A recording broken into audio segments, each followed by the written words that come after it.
What's up, friends, and welcome into Leading Off right here on Fantasy Pros. I am the Welsh. That is the Bubba. We're thying it all over the place, and we're excited to be doing it with you guys here today, right here on Leading Off, where we're talking about massive home run outputs, massive explosions. I looked, by the way, I believe there were 7 starting pitchers that gave up 5 or more earned runs yesterday, just absolutely through the roof. We also had some prospect ups. We get to talk about some of that, which I'm excited to do. But of course, we want to tell you guys, Leading Off is brought to you by Bet365. You guys can check it out. Leading Off is the promo code Bet5 to get 150 in bonus bets only over at Bet365. You can do it today. Get in on the action.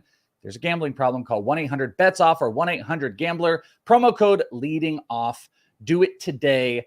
KC Bubba in the house. Once I can find the marker there.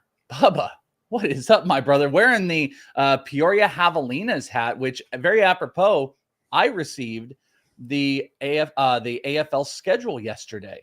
So Ooh. I know where all the games are and all the craziness. So hat tip to you for the Arizona Fall League representation. Yeah, one of my favorite hats from last year. I have to get a Scorpions one too, because those are pretty sweet. They just didn't have the size for my big dome this past year, but yeah, looking forward to it, man. I'll be out there and seeing you in a couple months, which is crazy. So It'll be beautiful. Always a fun time. What hat size are you? Over 7.5? This one is 7. I go anywhere from 7 3/4 to an 8. To an 8. I'm a Bruce Bochy type guy over here. You're a Juice Williams type of guy. Remember Yeah. Juice Williams, Illinois? Yeah, you are a Bruce Bochy type of guy. I'm a strong 7.5. And then I think sometimes hair depending, I can even rock a 7 3/8. That's the thing. So just just so everybody knows. It's a good thing I don't have any hair to worry about. I could be in a lot of trouble. Wow. Yeah, you would be rocking the Bruce Bochy-ness of it. All right, let's get into action. Let's get into all of it here. Let's get into Juan Soto. When are we going to stop letting Joe do in perpetuity home run bets, especially for the best players? I think we need to do like a draft or a wheel where we spin it and we don't allow someone like Juan Soto or Aaron Judge to be in perpetuity, because by God, he might end up taking this whole sucker down. He might take this whole sucker down. Juan Soto yesterday, 3 for 4, 3 homers, 4 RBI in Tuesday's win over the White Sox. I also saw a stat someone put out that it was like career hits of Oneil Cruz, 192, career homers of Juan Soto, 192. And they're like the same age practically. Nice. Juan Soto continues to defy the odds. And I believe that was his first 3 home run game of the year. Yes, It was. Yeah, first of his career. Yeah. First of his career. Yeah, he's ridiculous what he's doing. And he get a fat stack of cash at the end of this year. And on Bubba and the Bloom last night, we did barrel percentage and K percentage, guys. Juan Soto this year has a higher barrel rate than strikeout rate on the season. Is that for real? Hold Yes. on, I'm going to look at that. Yes, he has a higher barrel than. Was this a Bloom board? Yes, a Bloom board. Aaron Judge is the only other one to do it. Bloom didn't tweet it out yet. Oh, he might have tweeted it out this morning. But yeah, Judge is also on that list. And last year, the only player to do it was Ronald Acuna Jr. I almost cursed. I'm gonna be honest with you. I almost cursed here. That wouldn't have been good. 20.2% barrel rate for Juan Soto. 15.4% K rate. Here's another one. How many times have you ever seen a guy? I mean, I guess it's probably one and the same, but his barrel rate's also higher than his walk rate. His strikeout rate and walk rate combined. I mean, not like combined, but that's an absurd number. And would you say only Ronald Acuna had a higher barrel rate than K rate last year? Acuna was the only one. Yeah. Wow. And right now, Judge is the only other one with Soto this year. And Corey Seager and Shohei Ohtani are like 2 percentage points away. So we almost have 4 guys this year. Let me ask you this real quick. Do you think there was a bet that was out like a month ago or so where it was Aaron Judge versus the field, and it was for MVP? Sorry. And I saw that and I was always tempted to, play that field marker. Do you think that Aaron Judge is the unanimous MVP over Juan Soto? Because I would almost argue like what Soto has been doing, he should be the one. I know like Judge, the home run totals are going, but I don't know, man. I look at what Juan Soto's doing, and I feel like that's the MVP of this team. I'm with you because if you actually look at it, when Juan Soto's going, the Yankees win. When Aaron Judge goes, Aaron Judge just goes. So that's kind of how it works. So I'm with you on that one. I actually have a bet with Ryan, a preseason bet, because they were drafted next to each other. I took Soto, he took Judge. They're basically the top two players on any player rater you see right now. So pretty fun stuff. That is pretty fun. That's ridiculous. By the way, wanted to put these made me laugh. Jim, not a 7.5. I'm a 10 in Jim's. Thank you, Jim. And Sabo, Bubba is going to bankrupt a high school team with trying to get those helmets. Those are some big. You should have saw that helmet and those pads. It was a thick look going around campus. Do you think? Oh man, this is a tough question. Where is Soto in the ranks of next year? Like, do you think he is 1, 2, 3? Like, how does that line out for you? It's funny because we started talking about that last night because next Wednesday we do our 2 early draft champions draft, which everyone makes fun of us for. Yeah. And we figured it's Witt, Judge, and I just totally Ohtani, top 3. And then you have like your Betts and Soto right behind him. It feels like Betts, Soto, Ellie. I'd say Soto's a top 5, 6 player right now, in my opinion. Everyone harps on the stolen base issue, but dude, the 4 other categories he just destroys in. It's ridiculous. I mean, he might put up 40 something homer, 45, 42, something like that, 300 average. He's got 100 runs already. I don't know if that's ridiculous. That has to be leading. I don't know. There's something to be said that like he might be number 2. Like he might be like, I think Witt is kind of over Witt. Well, who's number 1? Well, you have Witt, you have Shohei. Shohei. I wasn't thinking of Shohei. No. So Shohei number 1, and Witt Judge. 2. So it's between him and Judge, is what you're saying. Yeah, I think you can go either way. I might go Soto in that regard. That's fair. Like, I'm not going to argue that. Yeah, I don't know. Maybe like head to head Judge just for what he can do for homers in a given week. Roto, maybe Soto. Yeah, I think that's fair because head to head Judge could single handedly win you a week, like probably a third of the season at least. Yeah, Soto might long term. So yeah, I'm with you. Yeah, we got a Soto over Judge. This is always a really interesting one.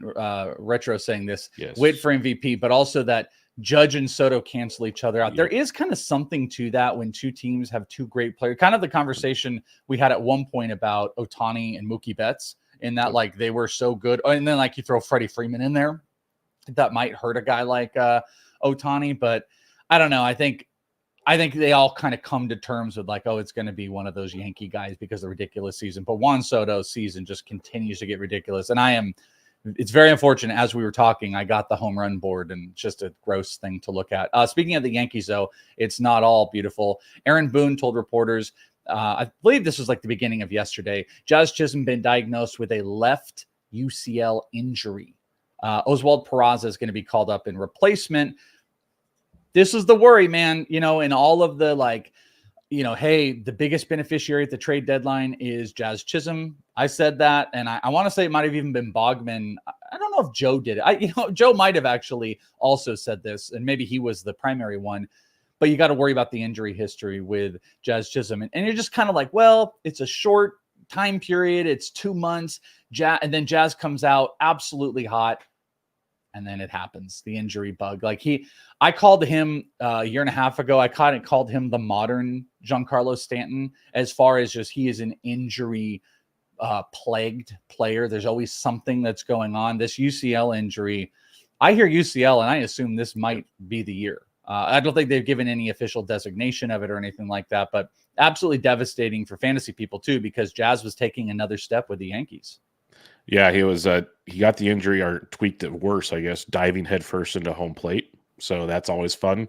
Like you said, that's how he plays, though. That's where a lot of the injuries come from. But yeah, taking things to the next level. They have not ruled surgery off the table. They're going to do a few more tests to see, being an offensive player, not a pitcher so much, can he just do the rehab situation? But yeah, it's not good either way. I have a hunch he's done for the season. That's no good there. His highest batting average of any given month was this month in August with the Yankees. He had a couple 270 months, but he was hitting homers. He was stealing bases again, too. He had 9 in July. He had 4 and essentially 38 at bats this month. I mean, he really was taking a next step, and that one's a pretty brutal blow. Brutal blow for the Yankees, too, and everything they're trying to put together. Oswalt Peraza do anything for you? Yay or nay? I keep an eye on him. He's actually started hitting over the last month. He's looking a lot better. So if you look at his season stats, they're not great. The last month, closer to 300, a little power, a little speed. Probably not anything except deeper formats at this point in time. But just keep an eye on him. That could be a late season stream. One big pickup for a lot of people, and the guy we talked about so much on this show, Junior Caminero. Junior Caminero official debut. I think this was... Did we get the news? I don't remember if we even talked about this on Monday. I think it might have happened right after, which is totally unfortunate, especially now that we don't have the Tuesday, Thursday shows. So we didn't get time to talk to you about it, but it did officially happen. I would say a mixed debut in kind of a little bit where I think things could go, where he gets a single, puts up a 116.3 max EV on that single. Other 3 at bats, 3 strikeouts. So backtrack a little bit. I just did prospect 1, and we were talking me and Tim Kanak were talking about the call up and kind of the insanity of it and trying to understand it. Because I will still say this, this right now is the period where everybody would, if you have real baseball and fantasy, you would look back and you would go, what are we doing? Why did he not come up any earlier? We completely lost the season for him. But then now we're also, and this is more of the real life thing, he's also going to lose his prospect eligibility. So why are we doing this? I figured something out on the fly. I just want to point out, it doesn't really mean a lot to everybody here, but I figured something out on the fly when I did prospect 1, which is releasing today. I remembered that September, the days on the roster do not count toward your eligibility because there are 2. I forgot about this and I remembered it live. There are 2 factors to losing your prospect eligibility for a hitter. It's at bats and it's days on the roster. Yeah. So if you looked at the call up, you're 45 days on the roster, he's going to max that out. No, he's not, because as soon as September hits, those days do not count towards losing your eligibility. Hey, the math ain't mathing on this one. So he has let's say he had 34 at bats last year. That was, call it 15 days, right? Let's just say that. Yeah. There's only 18 more days since his call up, or 17. That's not 45 days. So now all they have to do is not have him go 130 at bats to end the season, and he doesn't lose his prospect eligibility. So Sabo says I'm lost. I'll repeat one last time. To lose your prospect eligibility, you have to be on the major league roster for 45 days or have 130 at bats. The days would be gone since he just got called up, except pretend September doesn't exist. So now, if the team doesn't have him have 130 at bats, he will be prospect eligible for next season. This isn't really fantasy relevant outside of you guys that maybe have fantasy leagues that you can hold prospects under if they're still prospect eligible. But I have not been able to understand why would they bring him up right now when you're getting almost nothing out of him and you're going to lose his prospect eligibility. He might not lose his prospect eligibility if they have him sit games. And 3 strikeout games might be a reason that they maybe play him 2 out of 3 days. So if he doesn't have 130 plate appearances, he can still be a rookie next year. So I wanted to unload that. I know it's obviously confusing. It's a weird, stupid baseball rule that September days on the roster do not count towards your prospect eligibility. Why? I have no idea. All of that said, you saw the good and you saw the bad of Junior Caminero. Everyone's going to roll him out. He's obviously a must pick up at this point, but I am not sold, A, that he is going to play every single day, and B, that it's really going to be massively fantasy relevant. You're going to see some of the pitch recognition stuff with those strikeouts, but 116 also shows you the pure raw power, Bubba. Yeah, no, the talent's great. Now you clarified so many questions I had because we had this long discussion last night. What are they doing? They're going to lose the perks to all this. It made no sense. So then part of me, and you don't have to know the answer to this, obviously, is if games don't exist in September, then why do they have bats exist in September? That doesn't make any sense. We can't, that's bizarre. I think it's an old, this is Rob Manfred's baseball. So it's an old rule to the 40 man. Remember in September when you would go 40 mans and all the guys would come up on the roster. So it was a rule that the teams wouldn't be penalized with their players if they're just sitting on this. Which makes sense. This raw, yeah, and I don't, and it they never changed it, so that's still viable. So I know It's a way. I'm just pointing out, it's a way for the Rays to We call this a manipulate loophole, this. folks. It is It's a a definite loophole. Yeah. And, they're going to find that loophole. But, pay attention to what Junior Camaro's games used or actually are. And a great sign to the pure raw power. 116 is there. Let's see how he adjusts. We know adjustments have been kind of up and down. Speaking of another prospect, James Wood, 4 for 5, double and an RBI, 3 runs scored yesterday. All 3 of Wood's hits were 102.5 or harder, which is very impressive. Yep. And he's now up to a 283 batting average with a 270 OBP. The free James Wood campaign has worked out very well. And James Wood has been the prospect you've wanted to own really from the onset. He's the only one that has kind of maintained that. Jackson Holiday is back, obviously. Camaro's been a disappointment because he hasn't got called up. But James Wood is the guy. Next year, Mr. Casey Bubba, James Wood or Junior Caminero? I'll go James Wood. I believe Caminero is pretty darn solid, but I'll go James Wood on this one. I love what I'm seeing here, and he keeps getting better. You mentioned like the improvements last 16 games, nearly hitting 400, 16 runs scored, 13 RBIs, a couple of home runs, 4 steals. He's doing it all, so I'll take that. I feel bad for even I just broke the chat's brain. I broke everybody's. Oh, brain. You did, yeah. Explain that everyone. It looks like Charlie from Always Sunny right now. Sabo said my GPS sent me to a cliff. Like everybody, I just broke everybody's brain with that. All I was trying to tell you is if there's a really smart person in the Rays organization, this is why they did it here, because they found the loophole of how to continue to manipulate and hold him hostage. They can continue doing that. Another rookie, Zebby Matthews, who we talked about. Zebby has been a pickup for me. Mentioned, I saw you tweet about this stat. I talked about this on Monday, but 7 walks in the minor leagues all year. It's absolutely ridiculous. I don't care what level it is. That's ridiculous. Well, and irony, we're going to talk about it in a second. I mentioned it's George Kirby-esque from yesterday, yeah. But it's that same idea of a guy that can hit high 90s with a fastball. He commands really well. He does not walk guys, and kind of due to that command, he gets higher K numbers. That's who Zebby is. Well, Zebby went out and had a really solid outing, 2 earned runs over 5 innings, struck out 5, did not walk anybody. I'm going to pull up his other metrics here, but why don't you talk to me what you thought about Zebby? Because I think even though the rookie pitchers are really volatile, he was kind of a must pickup for me just based on his arsenal. Yeah, I think it was outstanding. The arsenals, like you said, is a lot of these rookie guys, there's volatility in the command. That's just kind of what we see. We're not seeing that with Zebby throughout the minors, and he got the quick jump, high A, double A, triple A, as you've probably discussed as well.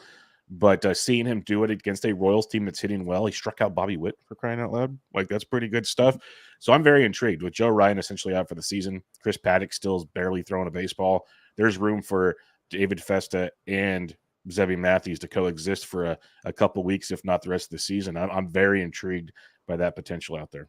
Yeah, and looking at his stuff, this is interesting because this is how I think that this is the type of guy how he's going to get away with stuff. On his fastball, he had 15 swings against the fastball, only 1 whiff.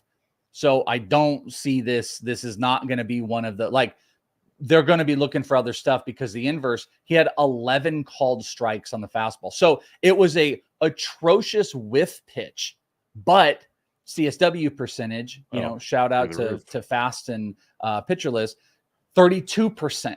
That was the second best of his pitches. So the overall value, when you put in called and strikes, the fastball gets it done.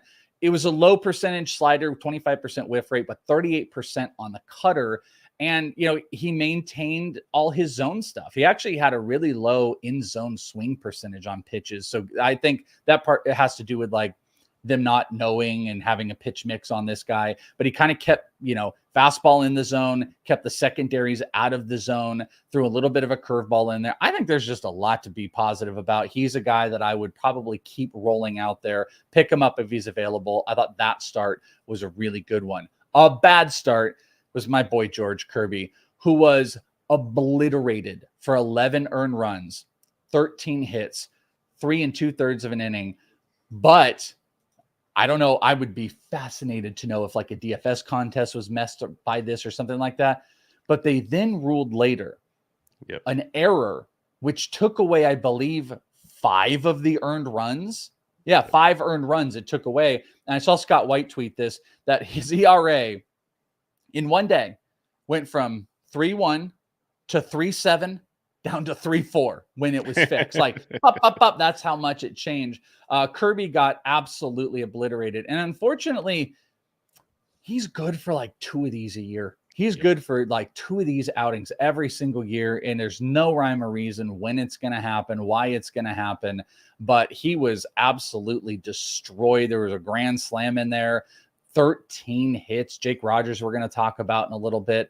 And let's see, the fourth would have, and yeah, they were talking about, this is a note on Roto World was interesting, was like even the grand slam wouldn't have been a home run in a lot of other places. So he gave up just some poor hits, some poor luck in there. And he just gets locked out for like 2 or 3 games a year, Bubba. Yeah. It's pretty wild how these great pitchers all have these hiccups, and it just stinks that it happens in mid-August this year. If you're trying to go for a championship, it's when you least needed this to happen. I'm kind of disappointed too. I mean, I was clearly a really big Kirby guy, and I was like in a good spot with that 3.1 ERA. You know, he could have finished out it's going to be really difficult, impossible to finish under a 3 ERA at this point. It's going to be one of those middling years, but I'm not sure. I'm not super big into the whole, like, if you extrapolate and take, 2 start, but sometimes with some guys, it would be interesting. You take away 2 starts. What does it end up looking like?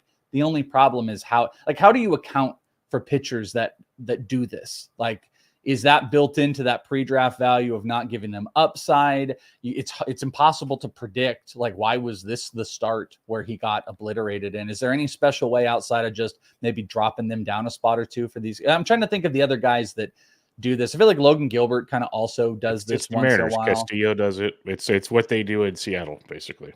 Yeah. Oh, so it's just a Seattle thing? No, it's you can either drop them like a ranking or 2, or in reality, this is one reason why I like Roto. I know you're a head-to-head guy, but you know what you're going to get for the full season stats. These are his full season stats. It's kind of baked into the projections and whatnot of what you're expecting from him. So in the end, he's still a low 3 ERA guy with a phenomenal whip, good strikeouts, and you're going to be happy.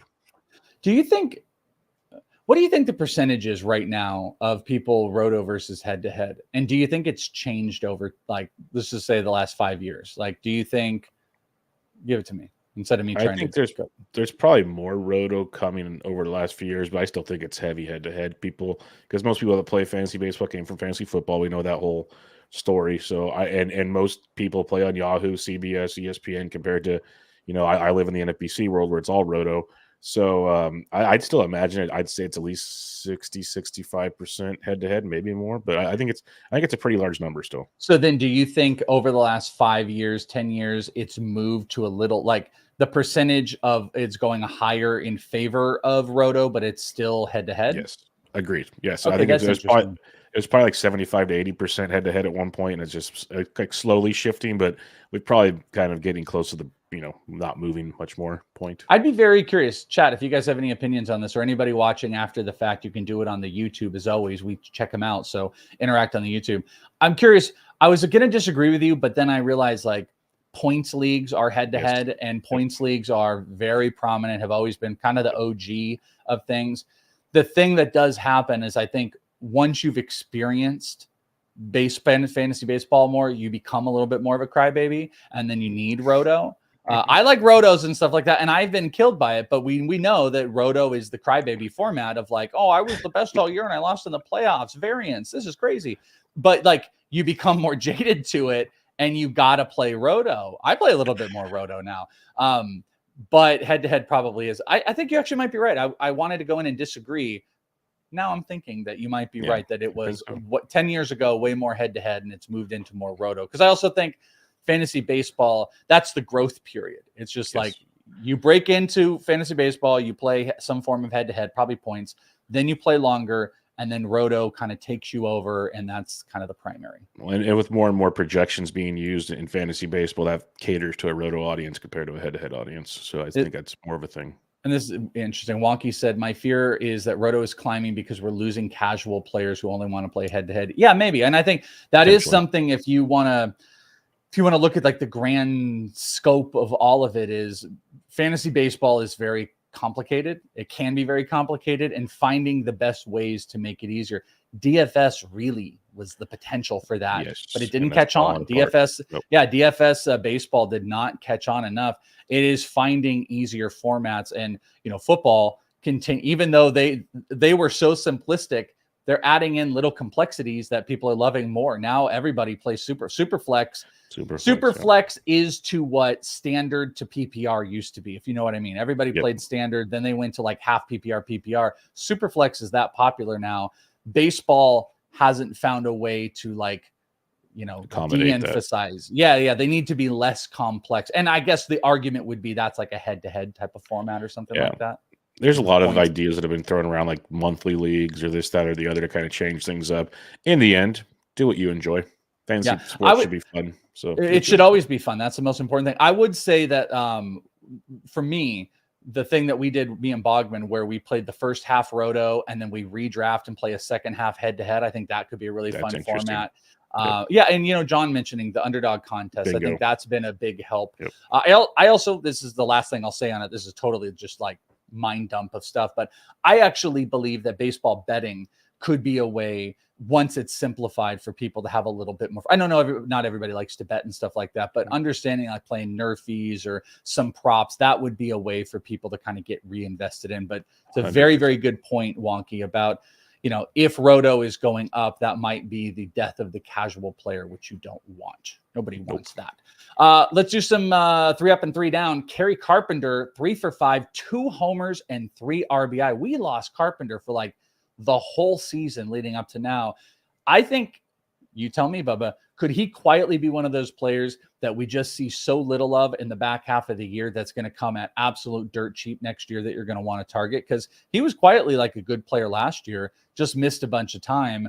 This is what you want to see, because he's probably going to have a full-time job again next year. Are you going to be in on the Kerry Carpenter? 100%. I hope he goes under the radar. Riley Green's coming back next week. It's going to be a crowded outfield. Maybe Carpenter doesn't play every day the rest of this year because of the previous injuries. I'm all about having him sneak, because you got Parker Meadows hitting well. Like, it's actually crowded in Detroit right now, so I'd be all for it.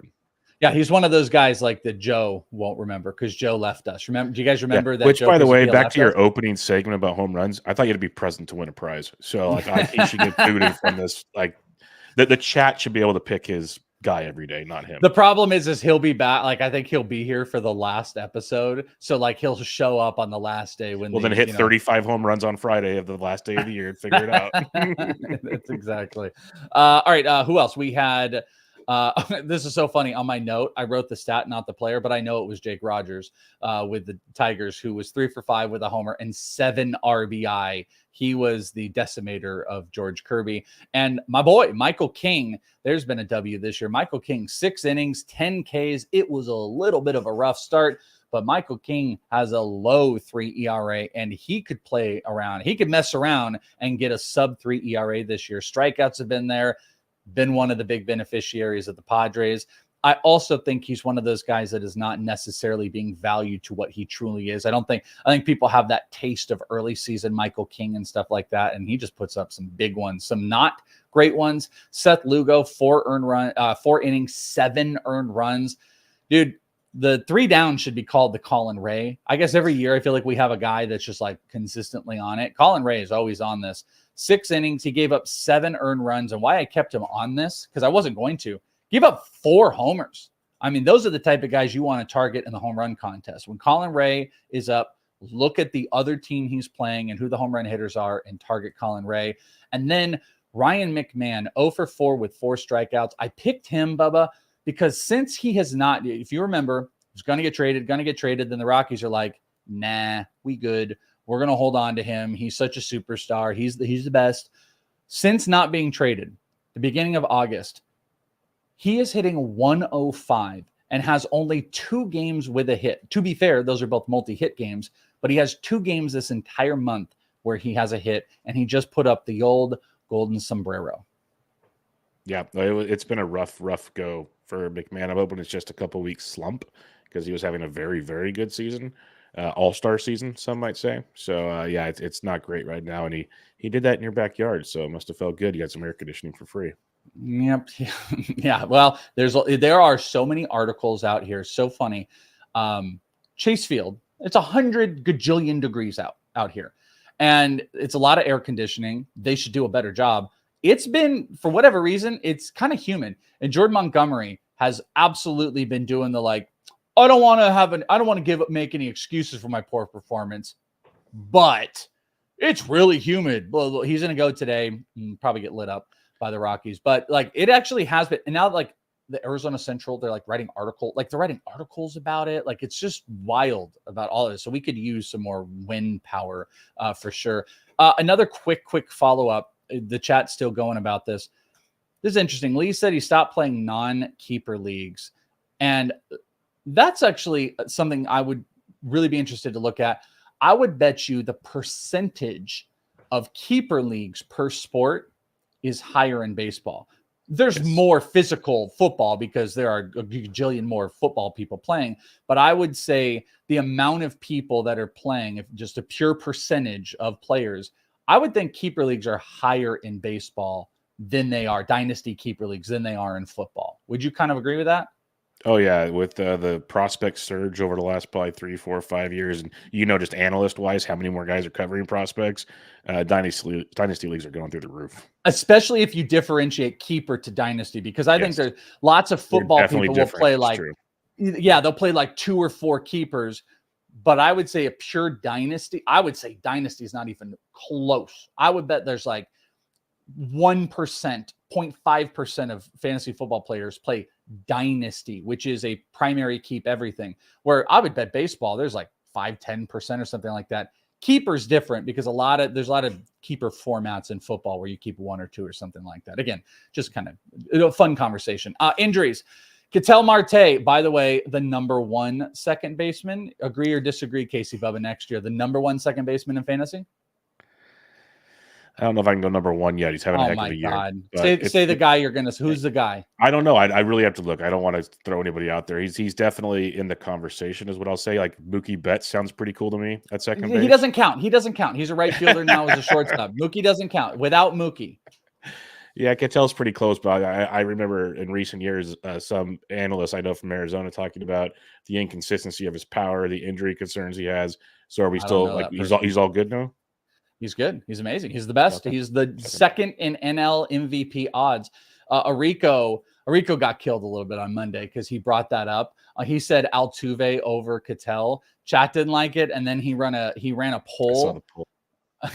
83% was Ketel Marte over Altuve. It was like 500 votes. That was like 4 hours in. So I was like, all right, I think that maybe answers it. But the whole point is low-grade ankle sprain, and he's going to avoid the IL, which is really great. That was according to Torey Lavello. Other injuries, JD Martinez was removed from Tuesday's game against the A's with a left elbow contusion.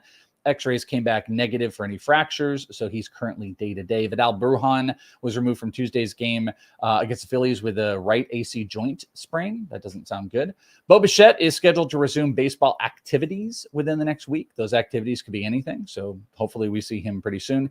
Justin Verlander is going to make another rehab start on Thursday at AA Corpus Christi. I would assume this is the last one, and then that would line him up for Tuesday of next week, Tuesday, Wednesday, something like that. So that's my assumption. They could throw him out for one more, I suppose. Dan Hayes from The Athletic reports that the MRI on Byron Buxton's right hip didn't reveal any structural damage. Dude, I feel like we have dodged. We're like Neo in the Matrix with Byron Buxton this year. We're like, whoa, injury. Just we have avoided every serious injury. And there's been like 4 of them, I think, this year, right? It's been pretty rough, and this morning they said he's out again. If he has to miss a few more games, they'll go to the IL just to let him fully heal, but they're hoping to have him back this weekend. So it's just no major injuries like you're saying with Buxton, which has been nice. Yeah. Christian Walker's resumed some baseball activities, though not that the Diamondbacks have missed him. All they've done is win games, and all they have had is an amazing Josh Bell. I'm going to take a big old W on pick him up no matter what. Me and Joe were kind of going back and forth about that. I was like, pick him up, and he has been awesome. And then finally, Yoshinobu Yamamoto threw 40-pitch bullpen session on Tuesday and is looking to pitch to live batters on Friday. And I'm assuming that's going to be with the Major League team, which is lining up for him to come back maybe at some point in September, which I know everyone would be very, very excited about. Get excited because we're now talking about some best bets of the day with not Joey P. It's our other bald friend. It is KC, Bubba, and the Welsh. We're going to give you our best bets of the day. Bubba has been pretty hot on here. Let's see if Tyler Fitzgerald makes it because that's a Bubba special. Yep. Best bets of the day brought to you by Bet365 and Betting Pros. All right, Bubba, what do we got? We going to have a Tyler Fitzgerald? Yes, we do. Yes, we do. Oh, okay, we do. I didn't even look. I'm going with some prop bets as usual, going for some high plus odds. So let's have some fun here. Juan Soto, red hot. I'm going to go over a half an RBI at plus 140. His run prop was like minus 225. His total bases. This is the only plus money prop really for Juan Soto. So I'll take my chances there at over a half an RBI against bad pitching in Chicago. Give me Alex Bregman over half an RBI at plus 210. Bregman's one of the hottest hitters in baseball. And you have Zach Lytle, who has not been good. So I think Bregman could be fun in the middle of that lineup. And then Tyler Fitzgerald over 1.5 total bases at plus 140. I'll continue to take plus money on some pretty sweet odds for Tyler Fitzgerald, who went deep again on Tuesday night.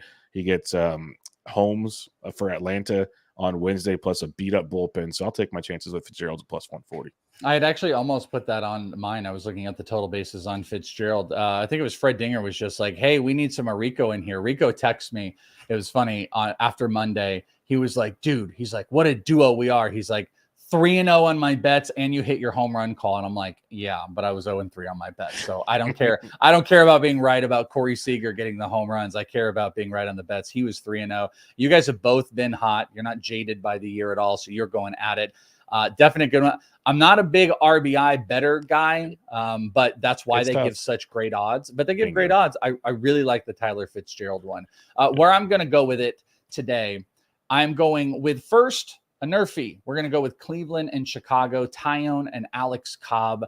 This one is actually pretty good odds, minus 115. Both of these teams hit that like 15 and below. I think Cleveland is like right at like the 14 or 15 as far as what they score in the first inning. Chicago, I believe, is down in the 20s. But that's like a marker I'm always looking for is, decent pitchers with offenses that don't score inside the top 15 of first run innings or first inning runs. So Cleveland and Chicago, no run first inning, minus 115.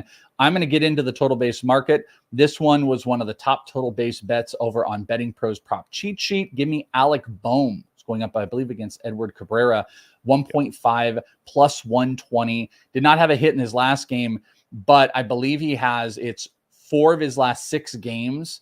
He has this marker. He has like 4 doubles in his last 6 games. This is a really good matchup, like the Alec Bohm and like the plus 120. And finally, I'm going to tell you, I teetered around this one, but I'm going with it. I am taking an under strikeout marker, and I am going under 4.5 strikeouts for Jordan Montgomery. It's risky because the Colorado Rockies are the biggest strikeout team in baseball. Like 28% overall, they're striking out over the last 30 days. It's around 32% against lefties in general. But Jordan Montgomery is so bad. He's just so bad. He has struck out, if I have this correctly, I believe he has only struck out more than 3 times all season, maybe even 2. And it was against the White Sox, the Reds, and maybe the Reds again. It's like 2 or 3 times all season long. He sits in those markers. He just has not been consistent.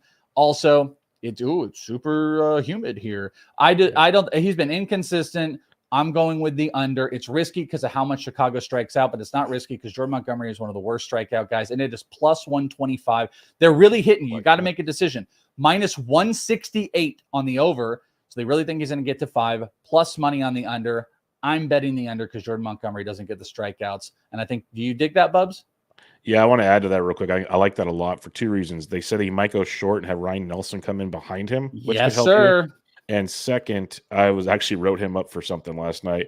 Over Montgomery's last 4 starts, it's like 23 2/3 innings. I think it's like 12 Ks and 11 walks. He's been atrocious, absolutely horrible. So I think that's a very, very enticing one.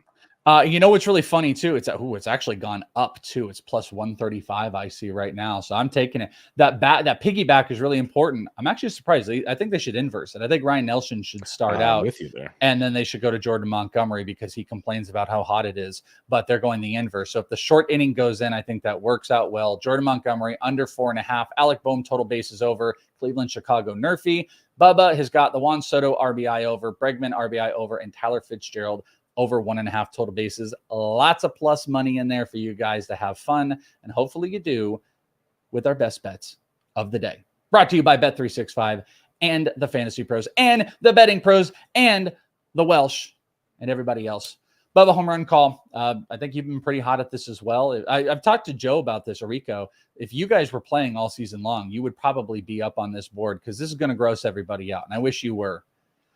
Joe Pisapia he was almost off the list when I was here last Friday. Now, he's moving up the board. I know. He's moved up the board. I believe I'm at 30 now. I think that's the number. 33 is the very bottom. Jim Poppin is on there. Joey P is tied he's at 13th with 35 homers. Wonky, one spot ahead of him with 36 at 12. South African G and B Trot now have the lead. Elskell, I think, has had it all season long. So this is a big change. They must have had Soto. Elskell's down at 41. We've got Larry at 40. That's the top four. I am officially, as Fred Dinger says, I am at 30. So I am still getting close, but I'm just not quite there. Bubba, what do you got today for your home run call?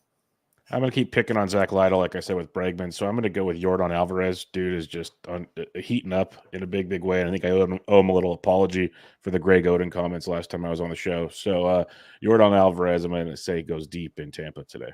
All right. Well, I'm going to go with the Rafael Devers. Give me the Rafael Devers. It's a really good pitching matchup.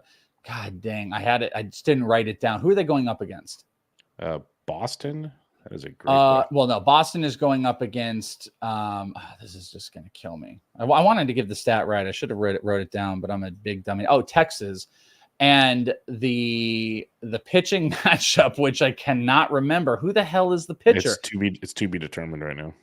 Oh, is it to be determined? Okay, because earlier I haven't seen anything yet that's official, but it could be. Oh, wrong. Dane Dunning. It just popped in my head. It's a bullpen game, even better. Bullpen game, but Dane Dunning also has a horrible setup there. Dane Dunning has a 2.5 home run per 9 give up right now. It's one of the highest of any pitcher today. Robbie Ray has it, but short stints. I really like that potential matchup of guy that's giving up around 2+ homers per outing to Rafael Devers in Boston. Give me Rafael Devers on my home run call today and get me on that board. Please, please, please, please. You guys got more? Well, find us on the podcast and on the YouTube, youtube.com/FantasyPros MLB. Make sure you're subscribed on the podcast side on your favorite podcast app. You can leave comments and stuff on the YouTube. We can check those in. You can get in live every Monday, Wednesday, Friday, 12:30 p.m. Eastern. We got Joe Rico back on Friday.